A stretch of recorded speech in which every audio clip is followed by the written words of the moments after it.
Been about a month since the death of Freddie Gray, the 25-year-old African-American man who sustained a fatal spinal cord injury while in the custody of the Baltimore police. In the hours following his funeral, some of the protests became violent. Police in riot gear were dispatched. The Maryland National Guard was sent in. And in the riots that ensued, hundreds and hundreds and hundreds of businesses were damaged. Over 140 cars were torched. 113 police officers and firefighters were injured. Nearly 500 were arrested. On May 1st, Baltimore's top prosecutor, Marilyn Mosby, held a press conference.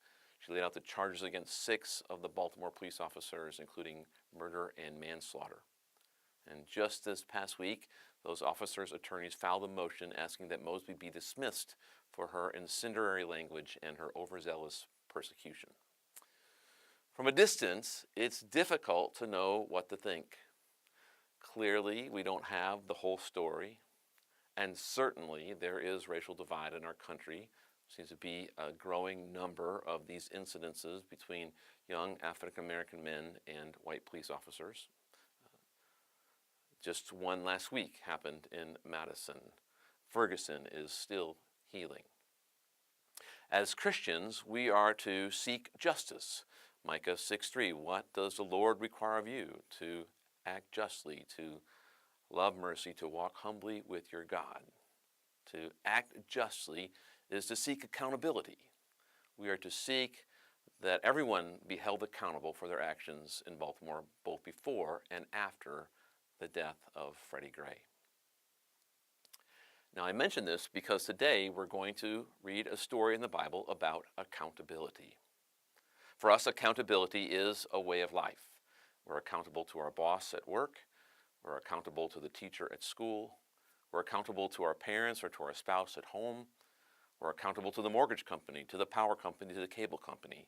If you don't believe me, just omit payments for a couple of months. They don't find that too funny. We're even accountable for our faith. Now, we don't always like to think about it that way. We don't like to put those two words, accountability and faith, in the same place. But the story we're going to read today clearly says that one day we'll be held in account for the way we live out our faith. So I'd like to read to you this morning from the Gospel of Matthew, chapter 25, beginning in verse 14. And as I read, I ask you to think about the benefits of accountability. Last week I was reading an article that talked about the need to focus on the gift of accountability and not the burden of accountability. To look for the gain of accountability and not the loss.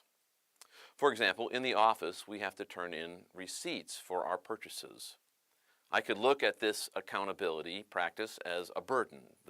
Could focus on the time and the energy and the effort intentionality it takes to get a detailed receipt, to write an explanation, and to turn it in for others to review. I could focus on the loss of privacy, as I have to have each expense reviewed.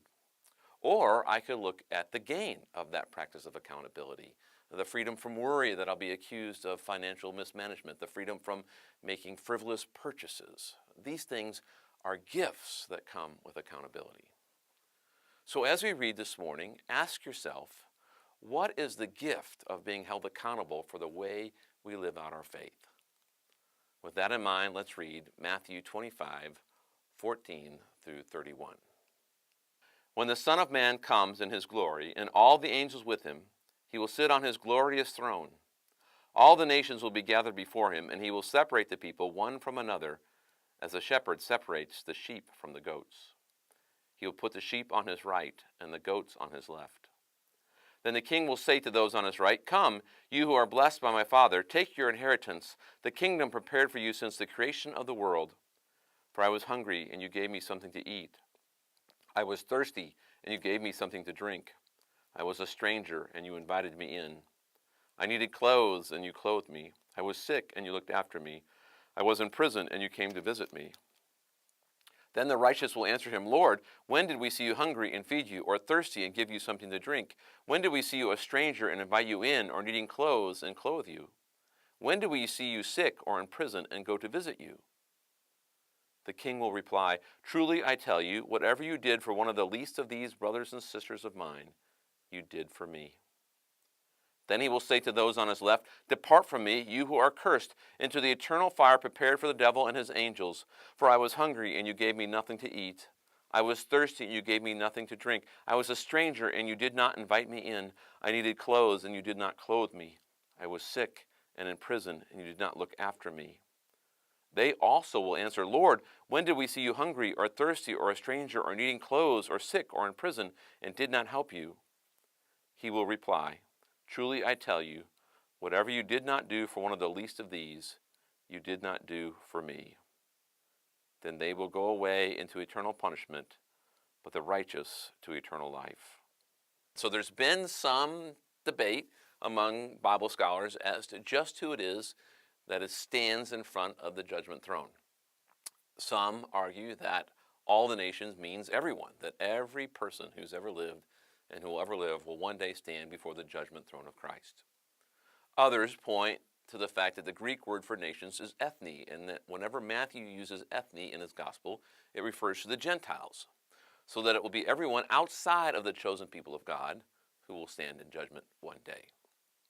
Still others say that this is a story about the judgment of the church, and they point to the fact that Jesus says, "For as much as you've done it to the least of these, my brothers and sisters," so that this is really about the church that's being held accountable. Whatever the case, it's clear that those before the throne are caught off guard. The goats are shocked to find themselves on the left side of the throne. They didn't recognize that they were goats. And in response to the judgment, they blame Jesus. "When, Jesus, were you hungry or thirsty or sick or in prison?" They make excuses, and they ask how they could be held accountable for doing acts of compassion when they didn't know that Jesus was present. The sheep are just as shocked as the goats. They didn't know they were sheep. They even asked the same question, "When, Jesus, were you hungry and sick and thirsty and in prison?" But their question takes on a different meaning, because instead of being shocked that they're not included in God's inheritance, they're shocked that they are. And yet, Jesus says clearly, it's because they have done these acts of compassion, practiced these acts of kindness to the least of these, that they are blessed, that they will be a part of God's kingdom. In other words, it's the practice of their faith that distinguishes the sheep from the goats. What we do matters. We will one day be held accountable for those things that we do. Not because the things that we do save us, but because the things that we do are evidence of God's saving work in us. I shared with you several weeks ago that I've been reading through Kevin Watson's book on Christian discipleship. In it, he basically says that we cannot be saved without God's grace, but God will not save us without our response. That is, we cannot earn our way into God's salvation. It was dependent upon God's grace. But God doesn't force it upon us, that we have free will, that we have to respond to that grace that God gives us to save us. And this is scriptural. "For by grace you've been saved through faith, and that not of yourselves. It's a gift of God, not of works, so that no one can boast." Ephesians 2:8 and 9. We cannot earn our way into God's inheritance, but our works do matter. Philippians 2:12. "Work out your salvation with fear and trembling, for it is God that works in you both to will and to do his good pleasure." In other words, you work out your salvation. You do this, but do it in remembrance that it's God that enables you, that it's God that works in you to allow you to do these works of salvation. So, the things that we do, the acts of kindness, the deeds of compassion, the feeding the hungry, the giving drink to the thirsty, or clothing the naked, the visiting the sick or in prison, these become critical proofs of God's saving grace within us. Jesus says you'll know the tree by its fruit. That a bad tree does not produce good fruit. Good fruit comes from a good tree. So the first thing we see in this text is that one day we'll be held accountable for what we do. Second, one day we'll be held accountable for what we do to others. Verse 44. 44. They also will answer, "Lord, when did we see you hungry or thirsty or a stranger or needing clothes or sick or in prison and did not help you?" He will reply, "Truly I tell you, whatever you did not do for one of the least of these, you did not do for me." It's an old story about a monastery that had fallen on hard times. Once it had been a thriving order, but now all that remained were 5 monks, an abbot and 4 others, all above the age of 70. In the woods surrounding the monastery there lived a hermit who was wise and faithful and devout. And the abbot decided, as he pondered the survival of his order, to go and ask the hermit for his advice. The hermit welcomed the abbot into his hut, and they had a wonderful visit, getting to know one another and sharing scriptures. But when the abbot made it plain why he had come, the hermit could only commiserate. And when the abbot insisted, did the hermit have any advice for him in helping ensure the survival of his order? The hermit shook his head and said, "The only thing I can tell you is that the Messiah is one of you." When the abbot returned to the monastery, the other monks gathered around. They were eager to hear what this faithful and devout man had said. But the abbot shared that he had no advice, that they could only commiserate and share scriptures. The only thing he said the abbot, was something he said as I was leaving, that the Messiah is one of us. Well, in the weeks and months that followed, the monks began to ponder this. Could it be? Could it be that the Messiah is one of us? Could it be that the Messiah is the abbot? I mean, if it was anybody, it would be the abbot. He's been our leader for these many years. Or maybe Brother Thomas. Could the Messiah be Brother Thomas? Brother Thomas is a holy man. Everyone knows that Brother Thomas is a man of light. He wouldn't be Brother Elred. You know, Brother Elred, he's a bit of a grump in the morning. He can be a thorn in the side. And yet, if you think about it, Brother Elred is almost nearly right. Could Brother Elred be the Messiah? It certainly wouldn't be Brother Philip. Brother Philip's a nuisance. He's really a nobody. And yet if you think about it, Brother Philip is always there. Could it be that Brother Philip is the Messiah? As the monks began to reflect on this, they began to treat each other with extraordinary respect in the off chance that one of them might be the Messiah. And in the off chance that one of them themselves might be the Messiah, they began to treat themselves with extraordinary respect. Well, as time went on and people continued to come and to walk the trails in the woods around the monastery and to have a picnic on the front lawn and pray in the chapel, they noticed this incredible aura of respect around the 5 monks and the way that this aura permeated the entire atmosphere. And it was pleasing and it drew them back, and they would come back again and again and they'd bring their friends. And as time went on, some of the young men who came to visit began to talk with the monks more and more. And eventually one of the young men asked to join the monks. And then another, and then another. And so it was that this once dying order became a thriving monastery of light and life, thanks to the hermit's gift. I ask you this morning, what would it be like to treat our children or our parents or our spouses with extraordinary respect in the off chance that one of them might be the Messiah? What would it be like to treat our co-workers or our neighbors or our fellow church members with extraordinary respect in the off chance that one of them might be the Messiah? We tend to think about God in terms of being all-powerful and almighty. We think of him as the creator of the world. We don't often think about him in terms of being among even the least of us. And it stretches us to think about God as being present in the midst of the suffering and the struggle of others.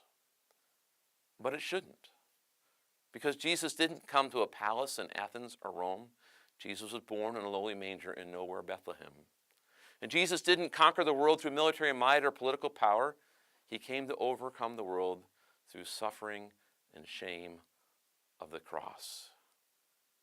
He said, "For as much as you've done it to the least of these, my brothers and sisters, you've done it to me."